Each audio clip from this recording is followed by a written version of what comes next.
All right, is it coveted or dreaded post-lunch spot? So I guarantee this is going to be the highest energy session that I have personally ever done because I'm wired up on pasta and chicken.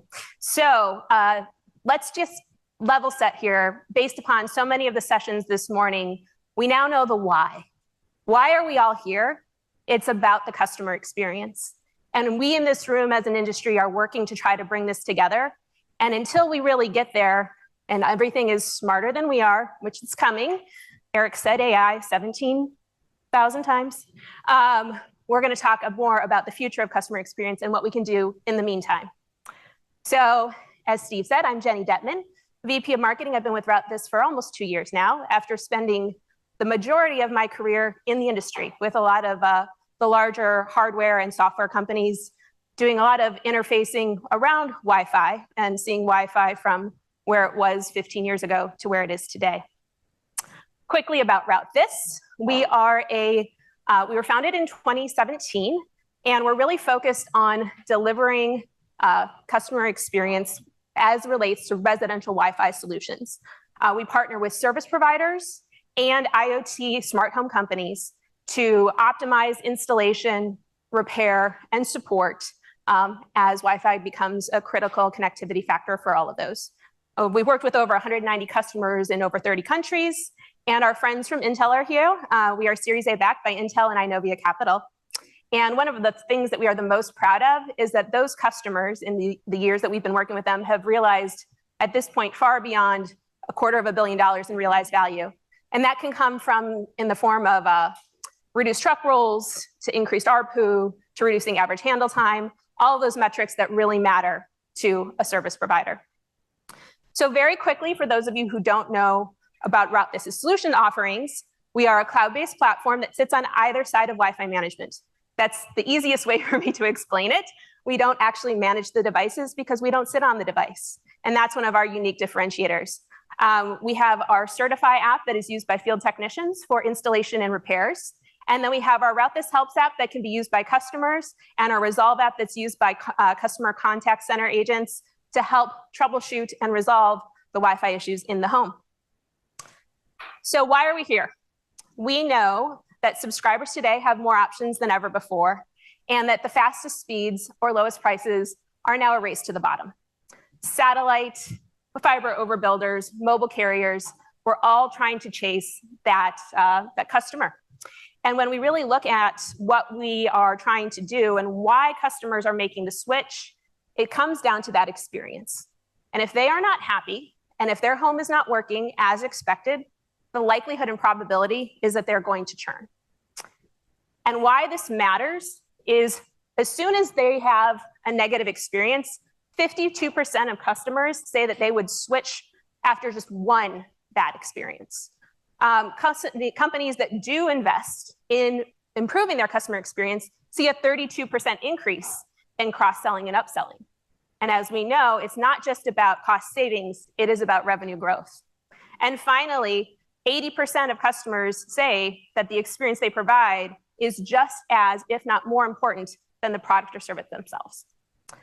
So we're going to talk about 3 things that we see are shaping the future of Wi-Fi customer experience. The first, QoI. QoI is similar but different from QoE and QoS. I like to say in this world of Wi-Fi, we love our acronyms. And so for us, in working with our service provider customers, we've realized that to get to that customer experience, you need good QoE, and good QoE comes from good QoI. The second is a big trend that we see, which is DIY. And this is not just BYOD. It's the concept of a carrier shipping equipment to a customer and expecting them to be able to self-install correctly with adequate spacing and coverage. It's also the customer's expectation that they don't want to have to call into support to change their Wi-Fi password or to reconfigure their network or to expand their service offering. They want to be able to self-serve and, of course, support. And then finally, again, I don't think they would let us up on the stage if we didn't at least mention this once. We're going to mention it a few times, and that is AI. We know that AI is transforming this space, and for us, we're really seeing it impact the support side of things earlier than some of the other areas, but we're going to cover how all of this together really is shaping the future of Wi-Fi customer experience. So QOI may be a new term to some of you in this room. It is actually a term that we feel that we at RouteThis have established and developed, quality of installation. And when you look at the level of effort that a field technician puts in place to set up service to a customer's home, so much of that time is spent outside of the home. But the customer's perception of that service is found in the short-term period when they are inside the home. And not only is a service provider or a field technician challenged when they go to install, there's all these different points of friction. And a lot of that comes from, as we spoke earlier, customers' lack of education and information around how Wi-Fi works. They just know and they expect it's going to work everywhere. They don't know that you can't put it behind a fish tank or next to a mirror or inside a metal cabinet. But are we giving our tools, our teams, the tools that they need to educate and inform these customers as to why this matters? Are we measuring them in a way that realizes that the quality is important? And so we came up with these 5 factors that we believe every install, whether it be tech-driven, a repair visit, or self-install, a customer should be looking at to guarantee the performance in the space. So measured versus planned speed, are we able to deliver that throughput? Benchmarking on 5 gigahertz. I now feel like I need to go back to my Eng team and say, hey guys, where's my 6 gigahertz numbers? Because that's all I heard this morning. But knowing that we need to be running these tests on 5 versus 2.4, making sure we're testing on all rooms and all floors, and finally, that there are no coverage issues left behind. This seems pretty logical, right? But it's always been very quantitative, and now we're making it qualitative and giving people ways to score and measure this, ensuring that we can deliver a better customer experience. So really at the end, this first little section on QOI, as again, we should make sure that we're able to optimize CPE placement, whether that be self-guided on the hardware or self-install direction or field tech. Making sure that we can deliver the coverage and speed, knowing that we are going to have issues, as was mentioned in previous sessions, on the capability of the customer's in-home devices. But as 7 proliferates into the space and those billions of devices, we're going to see that become easier for us to do, but still educating those customers and giving them ways and understanding that you have to get it right from the beginning, otherwise we're just setting us all up to fail. So, blatant promotion, we are across in table 8. We do have a platform that helps operators track and measure this and run this against their field technicians. It's called Certify. The second trend we hear is DIY. And as we mentioned before, it's not just about BYOD. And the more that customers are trying to solve their connectivity issues by adding in mesh networks, we're actually seeing the rate of trouble tickets at these operators increase. So where this once was seen as the solution to the problem, it's actually becoming the problem to the problem. And so what we have to figure out now is how can we help these customers do it right? How can we help ensure that they can get the help they need the way that they want to? I think part of it is generational, but very few of us actually want to pick up the phone and call and wait and tell somebody everything that we're seeing step by step of what's not working. So just again, some other stats as to why customers are driving this. We see service providers driving it because they want to reduce their operational expenses by not rolling out a truck to do a new install. But we also have to realize the backside of the challenges that then creates. So again, everybody in this room that has a hand in the product, the management, or the support, we need to make sure that we're taking these 5 tenets into mind. Is your product easy to use? Is it personalized or customizable? Is it fast? Is it accurate? And is it educational? Because again, as an industry, we need to begin to continue to educate and inform people as to why DIY can be good and how customers are demanding this. So we know that they want these self-service options. We know in the long run, and it may seem like an initial upfront expense, we will see longer term OpEx reduction if we're optimizing things off-prem. And then finally, I think this is the most interesting and intriguing part of this, is the more that customers use our apps that we give to them, again, whether it be service provider-based, hardware-based, or an over-the-top software solution, That's data that's being captured.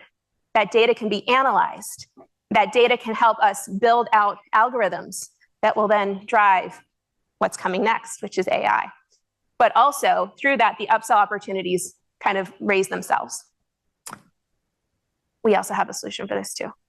It's called Resolve and self-help. But we want to be able to help people get this regardless of how they choose to go for it. So the last thing here is AI.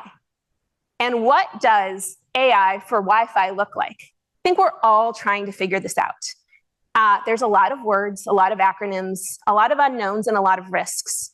And I think as we're looking forward and into what the future holds for Wi-Fi and Wi-Fi CX, we have to take into consideration that there are lots of broad players in this space.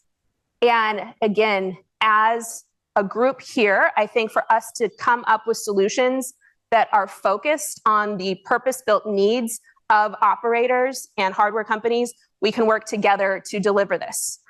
Some of the things that we're seeing with, I don't know if you've all seen NLG, NLP, and NLU. As I was doing a little research for this, natural language generation, natural language processing, and natural language understanding. The understanding, I think, is the most important piece. And when you start looking at how these large language models are built and how all of this is being pulled together, we're realizing these risks are starting to come up. And hallucination, okay. Can anyone else say that right now? Okay. That right there is one of the biggest challenges that we're seeing. AI is getting it wrong, okay? And AI is using bias. AI could be using proprietary IP, my IP that they don't have access to, and interpreting that incorrectly. So the industry, the standards, the regulations, I think are just going to continue to unfold.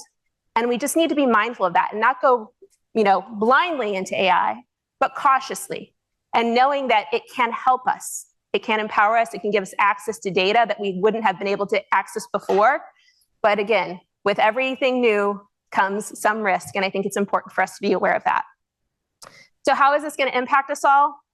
I was at another event a couple months ago, and they talked about AI on the gateway.